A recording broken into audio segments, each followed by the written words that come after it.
And good to have you here on the show today. It's good to be here.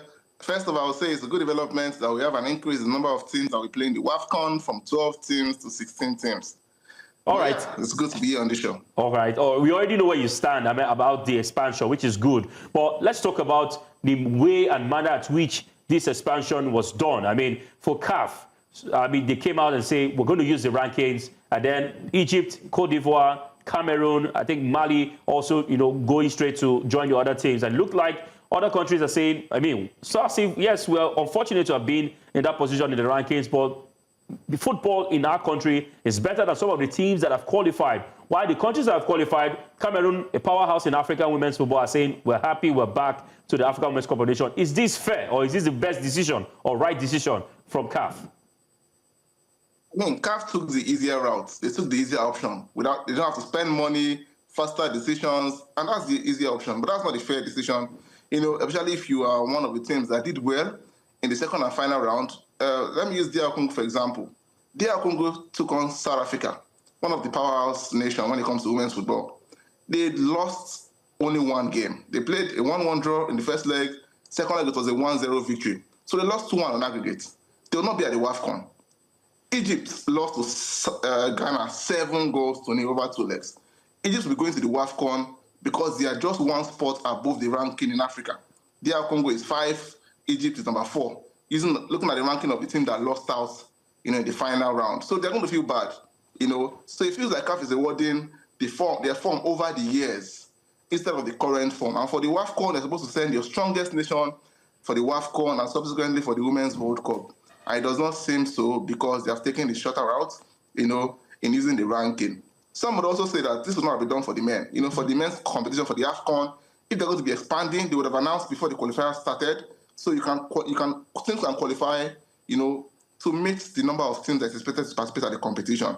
But for the WAFCON, the decision came at the second round of the qualifiers, and naturally it would have been better to just do a playoff because of the decision came late, so that you can just have at least teams that represent, Africa that are on form in the continent. The argument from CAF would be that, we have 11 teams that lost in the second round. How do you select 4 teams from the 11 teams that lost out? It means more games, and I feel like they wanted the faster route. That's probably why they went through this decision. Right. Where do we put the spirit of competition in all of this conversation? Don't you think that some teams will feel like they were so changed in this situation? Definitely. If you watch, Benin, they played against the defending champions, Super Falcons of Nigeria. They held Nigeria to a 1-1 draw at home, although they lost 3 goals to 1 on aggregate. But you can see Benin, you can see the progression in their football. It's developing on form right now. Many will argue that if they face maybe a Mali or an Egypt team, they would have defeated them and they will be at the WAFCON. So yeah, some teams would definitely feel cheated. And if this was done, beforehand, some teams will not be at the WAFCON. They will not be making their debut appearance at the WAFCON. Teams like Cape Verde qualifying for the WAFCON for the first time, Malawi qualifying for the WAFCON for the first time, even though they are not higher ranked than other teams that made it. So playoffs or mini tournaments would have been the better option, but CAF just had to make this decision to save costs and to save time, which will be painful to so many teams. And it's not really good to reward form over the years instead of current form. My personal opinion. All right.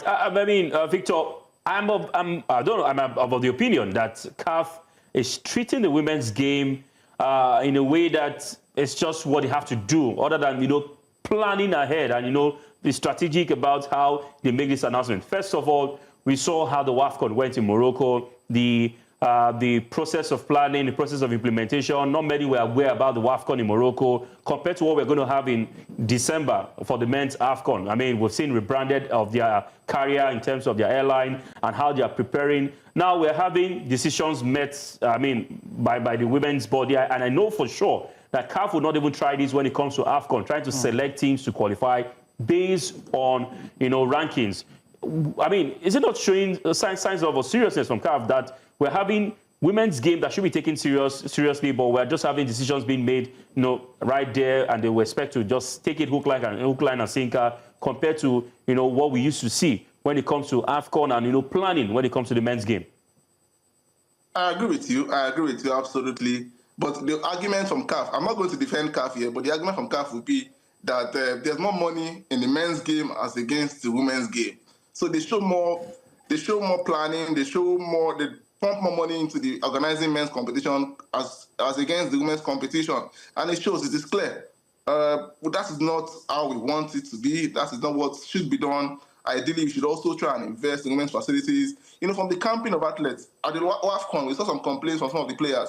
They were kept in a 3-star hotel for the WAFCON. They will not share that with the men's team. So there are stuff like that happens, those minor stuff that happens that make you wonder why CAF does this to the women's game.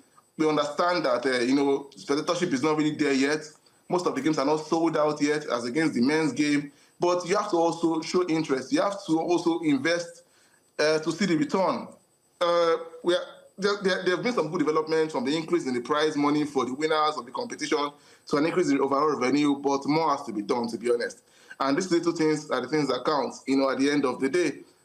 It feels like, for the players, it feels like more attention is given to the AFCON as against the WAFCON. And it just shows from the organization to the planning to, the media noise around the AFCON instead of the WAFCON.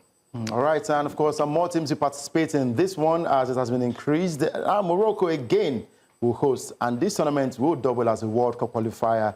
Don't you think there will be immense pressure on these teams? Because the powerhouses, of course, we see them wanting to make it through to the final stages of the tournament. But what kind of pressure opportunity does this create for teams aiming to reach Brazil 2027?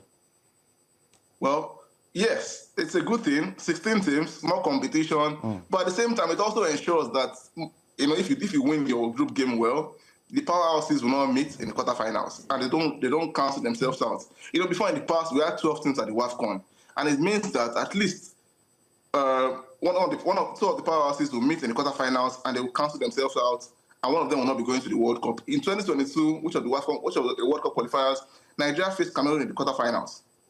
And we defeated Cameroon. Cameroon could not get to the World Cup. Nigeria goes to the World Cup. But now that we have 16 teams, it ensures that at least the fourth strongest team we put in Pot A, 4 different groups. So if you win your group, you will definitely face a weaker team on paper in the quarterfinals. And if you win that quarterfinal game, you'll be at the World Cup. And I feel is good for selecting our very best, at the World Cup. At the last WAFCON, of course, that we played this year, that Super Falcons won, we faced Zambia in the quarterfinals. And that's because we had 12 teams. So it means that stronger teams will be grouped together, and it increases the chances of meeting stronger teams at the knockout stage. And you might just knock them out from getting the World Cup ticket. But this time around, as long as you can space them out evenly across the 4 groups, if you win your group, you face a weaker team in the quarterfinals, and you might just be at the WAFCON. So that's one good thing I would also add, for this development. At this year's World Cup, we have an increased number of teams that will play in the Women's World Cup. So 4 teams, semi-finalists, will automatically qualify for the World Cup. But there's also a chance for an inter-confederation playoff, where the losers in the quarterfinals will also go for a playoff. And they might also make it to the World Cup. All right. I mean... I'm actually afraid because, there are times when we have tournaments like this and, say, for example, Nigeria decides to be Nigeria and not make it out of the group stage. Well, don't you think it's going to be calamitous for fans? Well, for the Nigerian women's game, I mean, yes, you can have moments of scare. I mean, I remember in 2018, I was in Ghana. We didn't start well. We lost our first game, but we bounced back and then qualified at the second place team and went on to win the tournament in Ghana. So I don't think for the women's category now, we might have that scare, maybe for the men's, but I hope that Nigeria will not be in the situation of the men's about going to play playoffs and they're hoping to get to the World Cup. But Dr. Victor Ademola, thank you for your quality time. We called you and you responded. Thank you so much. We're looking forward to an exciting 16-team WAFCON in Morocco come 2026. Thank you very much. Thank you so much.